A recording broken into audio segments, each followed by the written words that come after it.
so honored to be with you. Last year we had a great time, and then to be invited back. It was just like we just came. It's good to belong. You know, it's good to be a part of family. Yeah. So I just want you to take a deep breath and just say, you know what? It's good to be here. It's good to be It's here. good to belong. Don't you ever entertain the thought that I don't belong here. Yes. What a lie of the enemy. What a scheme. No. This is a great place to call home and a place to belong. And I must admit, we had the most amazing weekend with the couples. But even preparing to come to Michigan, for knowing we're going to be coming here for several months, it was Sunday morning that I really felt like Jesus has a word for some of you, that I know that you all want to really enjoy your relationships. How many just want to enjoy all your relationships? How many want to get better at relationships? I just love leveling up to being that person that has great relationships with my kids, my parents, my friends, everybody. Why not? Why don't we enjoy life? Because I think relationships are the most rich treasures that we have on this earth. So that's what we're really ready for today. Yeah, relationships, the mutual sharing of life and love one with another. You know, just that ebb and flow, that giving and that receiving, that mutual sharing of life one with another. You've all heard the story, you know, you never saw a hearse pulling a U-Haul, okay? You just don't, because you ain't going to take it with you. But the one thing that you will take with you are relationships. Your relationships matter. Not just them, but you within the relationship. And I just want you to begin to recognize how significant and valuable you are in other people's lives. You know, when you come to a meeting like this, I understand it's just like you want to come and receive. But I want you to begin to notice that you actually have more to give than you ever thought.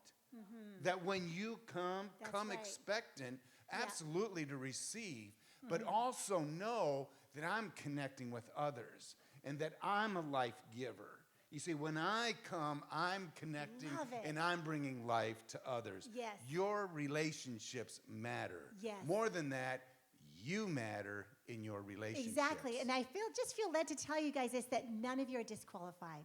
Because I think some of you are sitting there going, you have no idea, Audrey and Bob, how much I've messed up. It's like I've messed up some of my relationships. I just want to tell you that our Redeemer lives, and you're going to feel that hope today. Whatever you have experienced in the past, why not make today the day where you draw the line in that sand and go, you know what?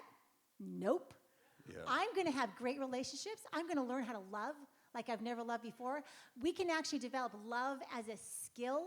It's not just something you're either good at or not. We believe that you can get better at loving. And so that's why you're here today. So can we just not feel disqualified? And can we be full of hope? I have a funny hope story. I'm going to tell it super fast because one time, okay. I love having FUN. In other words, I've heard it before. Yeah. That's what I just moaned when about. Bob's from Michigan. I'm from Canada. Whatever. Okay, so. But we met in Dallas, Texas, way back in 1983. We've been married 38 years. But I remember back then, there was this speaker that was a really big deal. And he was like really full of himself. You know those kind of people? Audrey, stop. Okay. And he came.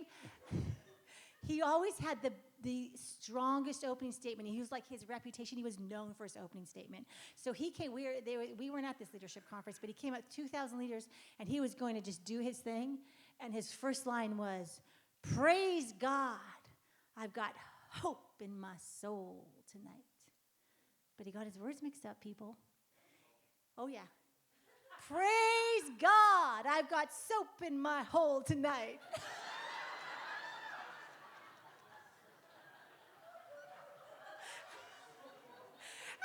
Is just funny.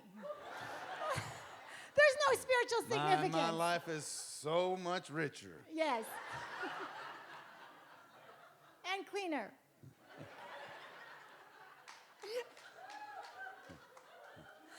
It brings a whole new meaning to Lawrence Welk and Tiny Bubbles, doesn't it? I mean, all right, I'm going to see if this thing will do something Let's for start me. getting profound. Look at that. We're going to talk about respondability Woo-hoo! today. All right? Love it. And here's the verse. Love the Lord your God with all your heart, soul, mind, and strength, and your neighbor as yourself. Love never fails. When you love, you never lose. I just want you to begin, because love isn't just this emotional, gushy thing that you feel, but love is a verb, it's a choice. And love, when I love others, I always bring value to them. You see, if I say I love you, then I'm going to bring value to you. Okay, it's not just me, being a user or a taker, but I see within you greatness. And because of that, I can speak beyond possibly the way I'm experiencing you and be able to speak truth, identity, dignity, value, and worth to you because I love you. And so being loving to others, I believe, begins as we begin to be receptive of the extravagance of the Father's love for me. So let me ask you this. How loved by God are you? Fully, completely. He holds nothing back. Yeah, so let that be your experience. And as that becomes your experience, it does change your heart. You see, this is a part of you guarding your heart above all else, for out of it flows the limitations of your life. I want to live in spacious places. So I want to be able to experience the extravagance of his love. How forgiven by God are you? Completely. You see, he celebrates over you. He dances over you with joy.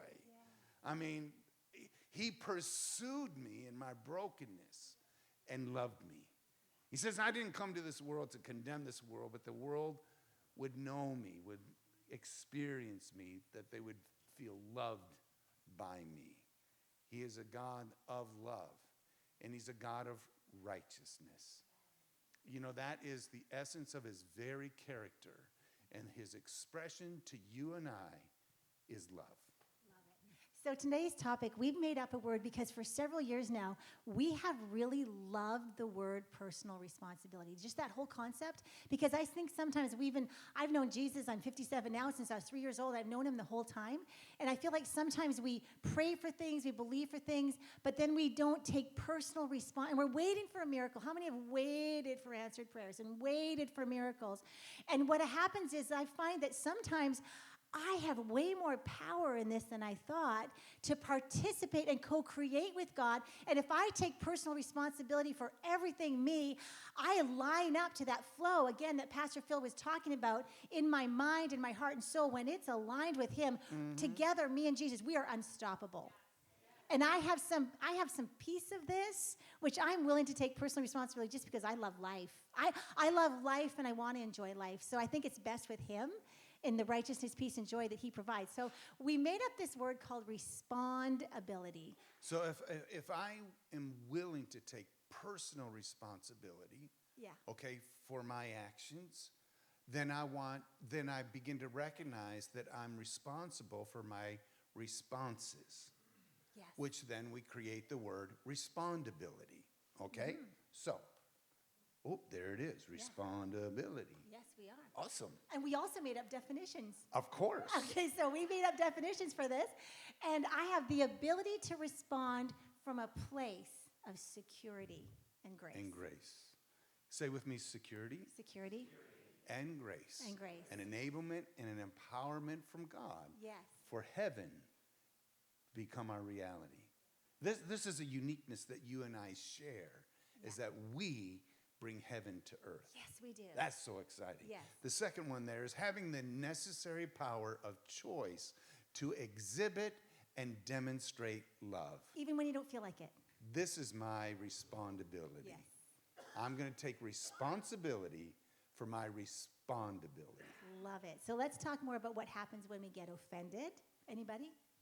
Overwhelmed, unappreciated. There's been a really big injustice. You feel completely misunderstood, unheard, invisible. Maybe you feel alone in a relationship. There's just Bob and I do relationships 24/7. We have a podcast every week. We help couples come in. We help individuals come in. We hear it all of what's going on in your hearts. That's why we want to feel like we're really in tune with how you're actually feeling in relationships. We're not minimizing the fact that this is not easy, okay? Can I just tell you that?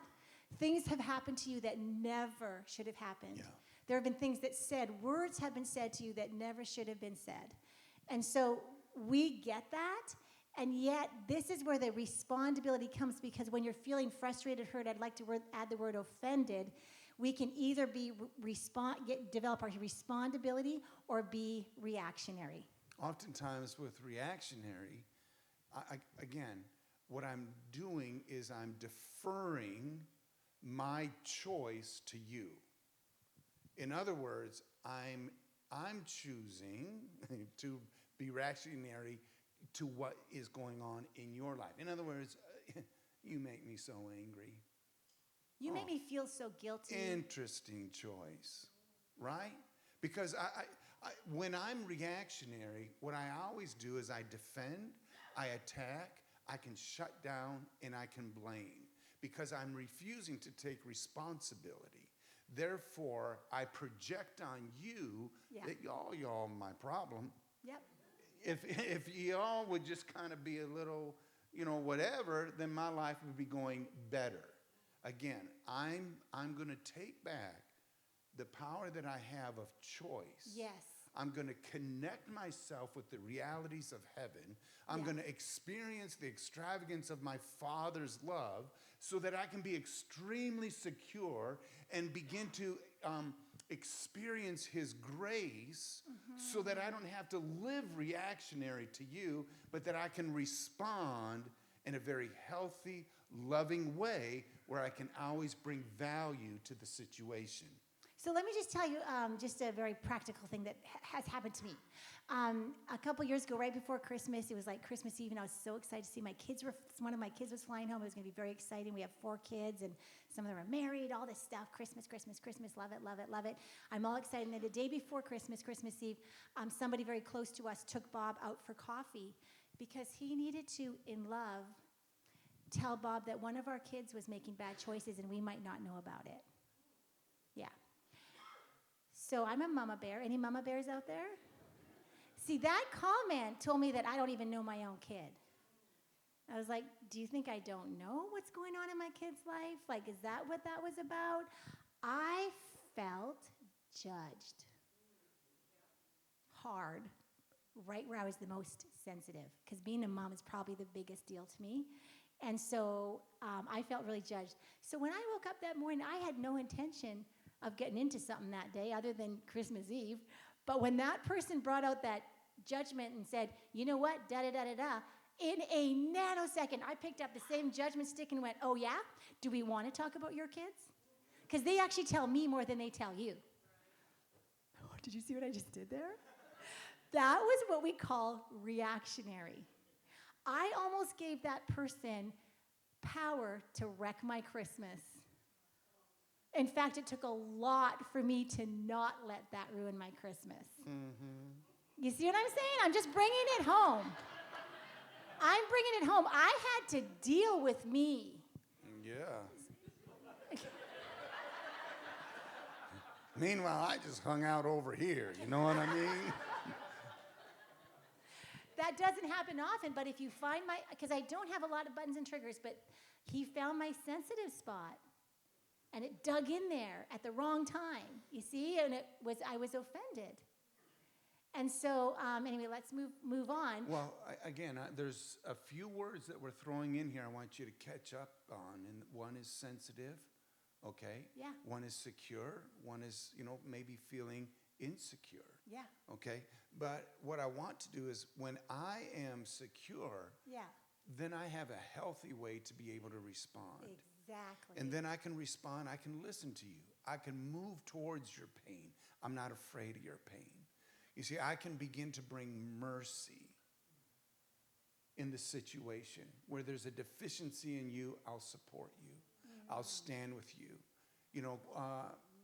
My working definition for kindness is to be able to offer someone strength, your strength, while never reminding them of their weakness, because I really do care. When you look at reactionary, I make it all about me. Yep. But when I have a healthy respondability, now it isn't about me. You see, I'm there to bring value to you. And so then when someone's telling me something like this, I have the capacity, when I have respondability and I develop it, I have a capacity to hear something like that and actually not make it about me and actually think, you know what? That person is telling me this in love. It took, who knows what it took him to think that maybe I don't know this about my kid and I really needed to know. You see what I'm saying? In other words, I can listen without being scared of that pain or about making it about me. I'm going to learn how to respond in every situation because my goal in life is to have no buttons or triggers. Mm-hmm. Isn't that great? So Proverbs... I'm getting there. I'm not like right there, but I said goal in life. I'm only 57. I've got 30 more years, you know. I so appreciate Pastor Phil and the verse that he shared of Proverbs 4:23. Guard your heart above all else, for out of it, King James says, flows the issues of life. The word there, issues, are his boundaries, positive or negative. You don't live from the intellect or understanding of your mind, but rather from the beliefs of your heart. And so what you believe in your heart begins to set the boundaries of your life. So guard it, because in your heart is the seat of your identity. This is, where you have chosen to come into an agreement with about yourself. So when I have a healthy identity, when I know my dignity, value, and worth, I become, number one, a satisfied one. I love that word, just being satisfied. Audrey was saying that, we spend so much, it's just what we do. We care about people. We care about their relationships, their marriages, and it's just something that we've wanted to specialize in. But when you take a look at relationships and where there's conflict, where there's resistance, where there's friction and pain, usually one person in that relationship is being selfish, and it's usually you. And you usually don't know it's you. Oh, no, sometimes you do. But if that be the issue or the conflict is, or the problem being selfishness, then we really wanted to find an answer. So then how do you combat selfishness? What would be the opposite of selfishness? Go ahead, give me some feedback. Selflessness, good. Generosity, excellent. Giving, love it. See, all of those are really great answers. But when it comes to really bringing a simple solution to a person's pain, it doesn't work. Like you're really trying to, figure this thing out. And what we have found is that the opposite of selfishness is being satisfied. You see, the scheme of the enemy is always to attach your life to a sense of lack or deficiency, that God isn't enough. And then you blame the people you're in a relationship with. If I was in a happier marriage, I wouldn't be like this. If my kids were better behaved, I wouldn't have to be like this. If my pastor would, my life would be better. Yeah. You see what I'm saying? And again, we go right back to that place of living reactionary and projecting blame on everyone else. Jesus comes and he meets a Samaritan woman in John chapter 4, and he begins to, pull back the veil of her life, but he loves her in her pain.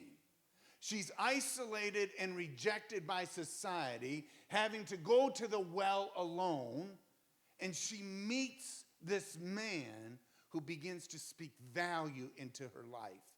And he says, I know that you've been married 5 times, and the woman that the man you're now with is not your own. He says, you've been drinking from so many different wells. He says, but I can offer you living water where you will never thirst again. And she's like, I'll take some of that because I'm exhausted. See, Jesus says that out of your innermost being shall flow this perpetual spring of living water where you can live satisfied. Isn't that good? So I'm not in need, because when you meet a needy person, you know what I mean? Like needy, you're going the other way. Because You don't pick up. they'll drain you. Yeah, who's calling? Not now. Okay? But when you're satisfied, then you know your source. And so when I'm satisfied, I'm secure. Everyone say secure. Yes. Isn't that a great feeling? It is. You see, when I'm satisfied, I can live secure, and my identity is secure, and then as well, I can live empathetic. In other words, I'm not afraid of you. I'm not scared of you. Yeah. I can hold you in that Yeah. moment of pain Yes. as long as it takes. But I believe there's a solution in God that we can discover, and we'll walk out together. Mm-hmm. You see, that's love in action. Yes. You know, not moving away from because of scarcity, okay, or of lack, but because I'm so satisfied, Lord, I've got all that I need. Yeah. And if I even don't know what to do, I can still move towards you, and we'll discover it and find it together. Because we find in a relationship, someone say, this is me and Bob is angry or mad about something, even if it's about me or not about me, we tend to just in our hearts go like, whoa, that's a lot of pain. That's a lot. There's a lot going on. There's some anger there. It's never anger. It's never, those are all just secondary notions. Under anger, aggression, all those things you're experiencing, self-pity, underneath all of those. The mood. Underneath all of that is scared. It's always scared. So we're just going to exchange our fuel. Yeah. So if I can imagine him. Oh, sorry. Yeah, please. So if I can imagine, I'm just taking Bob because this doesn't have much of it, but he's the one right here. So say Bob's aggressive or something or in a moodiness. I just kind of want to go do my own thing. Right? Like until you're done with all that, I'll see you later. But I mean, if we're going to be respondable, if he is in that place, then I can see him as that scared underneath there. There's a scared of something. So then I physically can move together. When he's even being aggressive, I can move towards him and say, just tell me more. Mm-hmm. Until it gets to that, not just the angry place, but tell me what's really, like what's making you sad right now. Mm-hmm. Do you see what's happening here? I'm not scared of your pain. I'm not scared of your anger. I'm moving towards you and saying, hey, I'm not here to avoid you. I'm going to be a responder. Yeah. So that's what we mean. Our three favorite words when we're with the people that are closest to us. By the way, all this stuff really relates mostly to the people closest to you. Our three favorite words are tell me more. When someone's talking, instead of defending and deflecting, tell me more. Because then something else comes out. And if you do that 3 or 4 times, wow, tell me more. All of a sudden it gets to the real thing. You know what? I'm really sad right now. Mm-hmm. Isn't that cool? Yeah. And what I also found with my reactions is that for the first many, many years of our marriage, I'm pretty behaved and pretty nice. Like, I don't nag, I don't complain, I never yelled. I don't think I've really ever yelled at Bob. I'm just not that kind of person. That's just not my behavior style. However, I think bad thoughts. Like, for the... I'm just telling you. And she thought they were personal and private. Yeah. I thought my thoughts were personal and private. So for years, I was in the habit of thinking very bad thoughts of Bob with a beautiful smile on my face and then just doing all the work. Mm-hmm. You see what I'm saying? And I have found, this is new to me even the last few months, I realized that every single thought that I have is actually a seed that's planting into my future. So if I want more of Bob being like that, then I'll just go ahead and think those thoughts. And then 2 months from now when I'm in that field, it's already grown and he's still like that to me. Interesting, hey? My thoughts towards my kids, they're not making good choices or whatever it is. And it's like, no, wait, my thoughts, I know the real them. I know who God designed them to be in the first place, and that's what I'm going to think about. Think about that which you want to experience more of. Do you want to experience more frustration? Then think about all the things that frustrate you about that person. It's really cool when you change it up because seeds are little, so at first you won't see the fruit of this. But 2 months, you're going to start today thinking new thoughts about people with intention. And then the next month or two, you're going to start noticing, whoa, that started with a seed, but I'm going to water that seed. And all of a sudden, like, why am I enjoying these people more? Why am I not noticing all the stuff I hate about them anymore? Like, I'm just noticing them. They're, like, amazing. This is taking personal responsibility. I had no idea how important my thoughts were towards somebody. I didn't know that they were going to have fruit. But they do. Yeah, they do. But they do. We got to move, babe. Okay. There we go. Respondability. The rewards of that is this. It increases my, come on, say with me, likability. Isn't that good? I mean, when you have a healthy, generous, loving response, all of a sudden people actually enjoy you a little bit more. Surprise, surprise. It increases your resilience, and it also increases your freedom. You see, I don't want to just live behaved. I don't want to just live clean. I want to live free. It is for freedom that Christ has set us free. Stand firm in that liberty. I like the word resilience. When I develop my respondability so that I'm able to move towards another person's pain, I think of the children's toy, Stretch Armstrong. How many remember old Stretch, right? I mean, as a child, it was just so fun to pull that thing, as far as you could, and then he would just kind of come right on back, okay? And so when it comes to my resilience, you see, as a child, I would play this toy, and it's just like, boy, you really wanted to cut into that thing. You want to take scissors, poke, like, what's on the inside of this toy that allows it to go so far out and come right back? I want to know. I want to touch. I want to feel. It was just so intriguing. Well, when you have a healthy respondability, it increases your resilience, and I believe that your life needs to be curious to others. What is it? No matter how I pull at you, no matter how I poke at you, no matter what happens, it seems as though we'll stretch you out and you just come right on back. What's up with you that, see, Bob? our lives, I believe, need to be that contagious and that curious to others. Yeah. Most of the time, like when your child is smiling for no good reason, you think, okay, what's wrong? What did you do? What did you think you got away with? Whatever it might, but it's always to the negative. Like what's going on here. But you see, when we walk through our day with a smile, living satisfied, you see, and having a healthy response to everyone else, they're like, something's wrong with you. But they're intrigued, and you're able to describe to them better more of what's right with you rather than what's wrong. Good. I love freedom. I love freedom so much. And one of my examples, just to give you today, was that a couple years ago, Bob and I live in Phoenix, and there's a really big desert right beside us. And it's my favorite thing to be in solitude where no one can see me, because then, I can be that girl. Well, just put it this way. Last year, our son and daughter-in-law were living with us, and they had our great big Labradoodle and their Labradoodle, and they took them to the park, and they were all gathering around the other dogs, and someone said, hey, that dog, that white dog, that looks like the one that lady walks around all the time. And David said, well, that's my mom. And he went, no, like this lady, she goes into the desert. We've all seen her do that. He goes, yeah, it's my mom.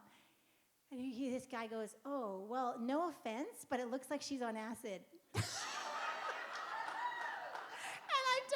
Compliment? I went, yes, like that's freedom. I don't know. She takes his ad as a compliment. Yeah. Meanwhile, she goes out with these fluffy socks on, with her sliders, with her pajama bottoms, and I her jacket, a toque, whatever it might be. No, she looks homeless. 100%.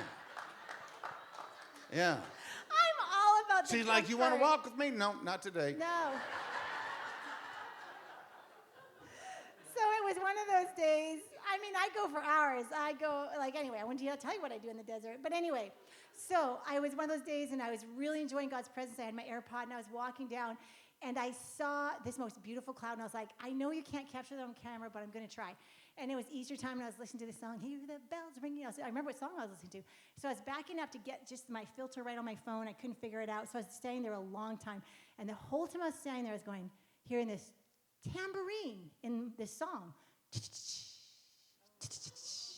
I was like, you know how it doesn't really settle into your conscious mind, and you're going, why did they add a tambourine? You know, how do they do that? You know, how do they add a tambourine to your recording? You know, and then I finally, after a long time, looked down, and I was wearing flip-flops and yoga pants, and that curled up snake was this far, just up with its ready to pounce me. And I did 4 things simultaneously at the same time. That's Number one. simultaneously. That's what it means. Okay. Same time. Number 1, I ran. If they ever tell you not to run when you see a snake, like as if you're gonna run, I ran, I screamed, I was laughing my head off, and I fully peed my pants. It was all happening at once. It was like, I looked like a toddler with yoga pants. You know, I was like getting home as fast as I could. That's called a primal reaction. But think about us as people. We're like this in our relationships. We have those primal reactions where you do this and I do that. But let me talk to you and close with this, with a snake bite. Nobody ever died from a snake bite. There's 2 little pricks in your skin. You don't die from that. However, when that venom and that poison starts flowing through you, that's when the destruction happens. And I know that things have been done to you that feel like a really bad snake bite. I'm not minimizing those, but it's that poison of resentment and bitterness and giving it focus and letting it go through you and over and over and over again. That's what's going to kill you. So I just really encourage you to say no to that. Say, I'm not really interested in resentment. I'm not interested in being poisoned. I'm interested in just letting those 2 little things heal and move on. Because it's that easy. It's what are you interested in and what choices are you going to make? Let's take a moment and pray. And as your eyes are closed and you're just taking a moment, I want you to just begin to feel how loved by God you really are. And we just begin to hear his still small voice whispering to us because he is so very, very near. I love you and I see you. And you just respond to that love and you say, thank you. Thank you for loving me, moving towards me. Lord, you bring value and worth to me. I want to hide in you.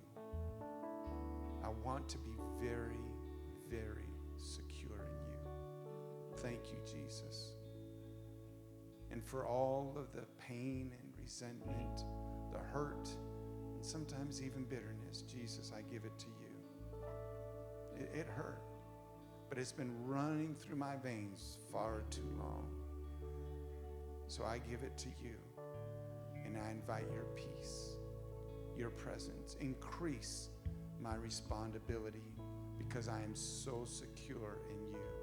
No longer am I fearful.